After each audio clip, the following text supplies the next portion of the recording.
여러분 안녕하십니까? 이번 시간에는 을사년 일주별 운세 중에서 을묘일주에 대해서 한번 알아보도록 하겠습니다. 자, 을묘일주도 갑인일주와 마찬가지로 이 을목과 묘목 이런 식으로 비견으로 구성이 돼서 우리가 간여지동의 일주다 이렇게 표현을 합니다. 그러나 그 중에서 을묘는 순수한 목으로만 구성이 되어 있어요. 갑인하고 다르죠. 그래서 굉장히 이 그 간여지동의 성향이 더욱 강하게 나타나고 그런 면에서는 굉장히 융통성이 없는 그런 부분도 있지만 동시에 매우 강한 주체성을 가지고 있다 이렇게 볼 수가 있어요. 물상적으로는 이제 묘목도 음목이고 을목도 음목이니까 보통 이제 잔디밭의 물상이다 이렇게 볼 수 있죠. 그러니까 잔디밭은 어떤 태풍이 와도 쓰러지는 나무처럼 큰 나무는 쓰러지잖아요. 그런데 쓰러지지가 않아요. 그래서 어떤 시련이 와도 쉽게 굴복하지 않는 강한 집념과 끈기, 용기 이런 것을 가지고 있는 일주가 을묘일주다 이렇게 볼 수 있습니다. 전반적으로 외유내강하고 매우 성실하고 일관성을 갖추고 있는 그런 일주가 을묘일주다 이렇게 볼 수 있고요. 그 다음에는 이제 을목은 이제 풀밭이죠. 그 다음에 묘목은 동물로 토끼니까 풀밭에 있는 토끼의 물상을 갖추고 있습니다. 그래서 이 을묘일주는 바깥에서는 굉장히 다정하고 사람들하고 대인관계가 매우 좋은데 집에 오면은 굉장히 집안에서는 무정해지는 그런 현상을 보입니다. 그래서 이 을묘일주는 남자 여자를 불문하고 대체적으로 복잡한 이성 문제를 가지고 있고 경우에 따라서는 매우 음란하고 호색 그러니까 색정에 노출된 음란 호색할 수가 있다. 그렇지 않다면은 뭐 여러 가지 복잡한 이성 관계를 늘 가지고 있는 그런 사람이다 이렇게 볼 수가 있죠. 특히 여자 을묘일주는 매우 대체적으로 미모를 갖추고 있는 경우가 굉장히 많습니다. 그래서 나무가 가만히 있으려고는 하지만 바람이 계속해서 나무를 흔드는 그런 현상으로 유혹에 매우 취약한 그런 현상을 보인다 이렇게 볼 수가 있죠. 이것이 이제 을묘일주입니다.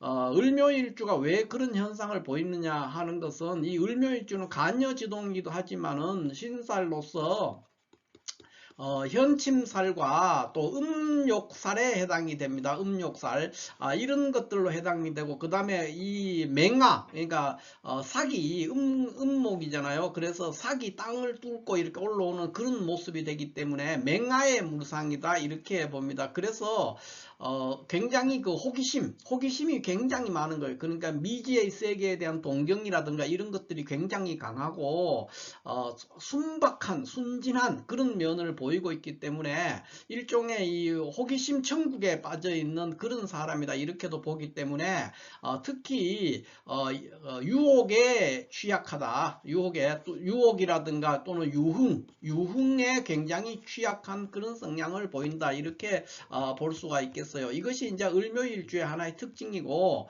우리가 이 포테나 다른 어떤 신살로 또 을묘일주를 살펴본다면은 을묘일주는 식재관 우리가 중요하게 보는 것이 이제 식재관이잖아요. 그 식재관의 입장에서 한번 살펴보면 어떻게 되느냐. 자, 먼저 식재에 해당되는 것은 병화라든가 무토에 해당될 텐데 병화와 무토는 이 묘목을 바라봤을 때 삼합으로 욕지에 놓이게 됩니다. 그래서 식재가 모두 욕지에 놓이게 되기 때문에 여자라면은 자식복이 없다든가 또는 속 썩이는 자식, 말썽꾸러기 자식을 두기 쉽고요.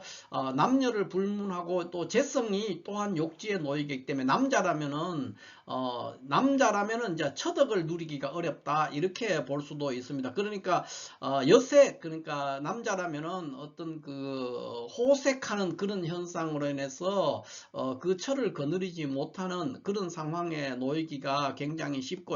또 이 식이나 재가 그런 상황에 욕지에 놓여 있기 때문에 음식을 가리는 그런 현상을 보입니다. 그래서 음식을 먹으면 잘 체하다든가 이런 현상도 보이고 관성은 어떻게 되느냐 했을 때 관성은 이제 경금이 되잖아요. 그러니까 경금은 우리가 사유축에서 삼합을 합니다. 그래서 이 묘목이라는 것은 여기 이제 축인묘 이렇게 가니까 태지에 놓이게 돼요. 그래서 관성이 태지에 놓이게 되기 때문에 여자라면은 이제 이 남편에게 그러니까 남편을 이기는 여자, 그러니까 좀 대가 센 여자다 이렇게 표현할 수도 있어요. 그러니까 객관적으로는 그렇지 않지만 그 부부 관계에서는 항상 우월적인 위치에 놓인다 이렇게도 볼 수 있죠. 또는 뭐 무능한 남편을 만나기도 쉽고 여러 가지 그런 현상들은 있지만 동시에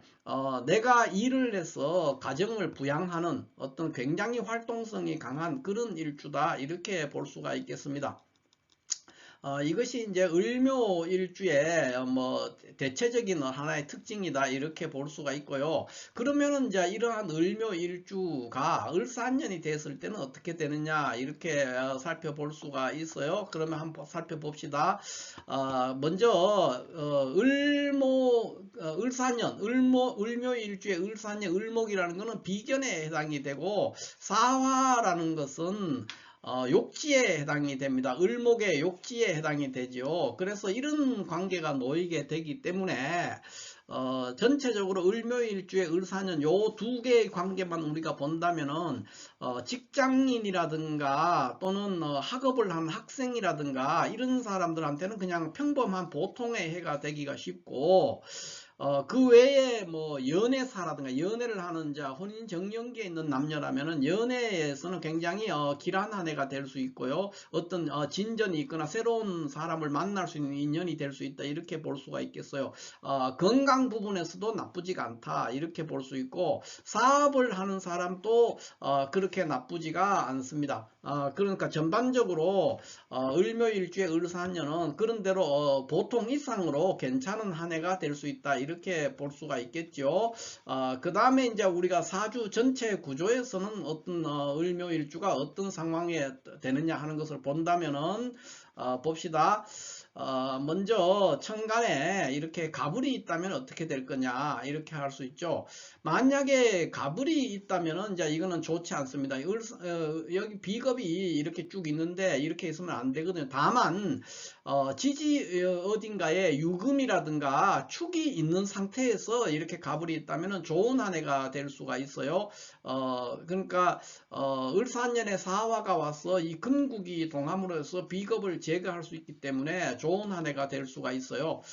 그 외에 만약에 병정이 있다 그러면은 정이 있을 때는 좋고 병이 있을 때는 그보다 좀 못한 한 해가 될 수 있지만 이때도 묘월에 뭐 이렇게 병이나 정이 있다 그러면은 좋은 한 해가 될 수 있기 때문에 이런 경우는 이제 대체적으로 다 사주 전체에 있는 어떤 글자 이런 관계를 함께 살펴야만이 판단을 할 수 있는 경우가 굉장히 많습니다. 그래서 지금 단식으로 제가 몇 개의 글자 한두 개만 지금 얘기하는 것은 그걸로 모든 걸 판단하기는 다소 위험한 부분이 있다 이렇게 말씀을 드리겠어요.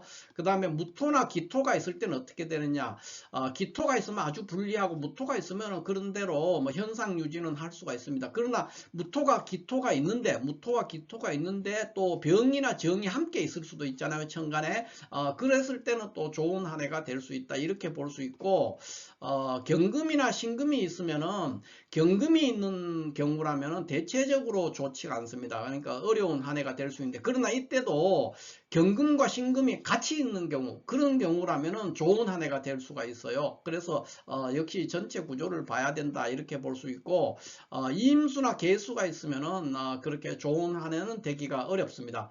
다른 글자와의 관계에서는 또 생각해 볼 수 만약에 뭐 신금이 있고 임수나 개수가 있고 또 경금도 있고 이런 구조라면 임수와 같이 개수가 있어도 좋은 한 해가 될 수가 있어요. 그래서 전체 구조를 봐야 된다 이렇게 볼 수 있고 지지로는 여기에 뭐 해수가 있다 이렇게 얘기를 하면은 글을 쓸 때는 뭐 유금과 같이 있다 그러면 유금이나 축토 이것이 같이 어딘가 있으면서 해수가 있다면 좋은 한 해가 될 수 있고 그렇지 않고 단독으로 해수만 이렇게 있는 상태라면은 여러 가지 불리합니다. 그리고 그러나 또 이런 게 있을 때도 해수가 있을 때도 천간에 이렇게 경금이나 신금과 함께 있으면은 좋은 한 해가 될 수 있고요. 그런 거 없이 그냥 해수만 덜렁 있는 그런 구조라면은 굉장히 불리한 한 해가 될 수 있다. 이렇게 볼 수가 있겠습니다. 자, 이렇게 해서 을묘일주의 을사년 운세가 어떻게 되느냐 하는 것에 대해서 간단하게 한번 살펴봤습니다. 감사합니다.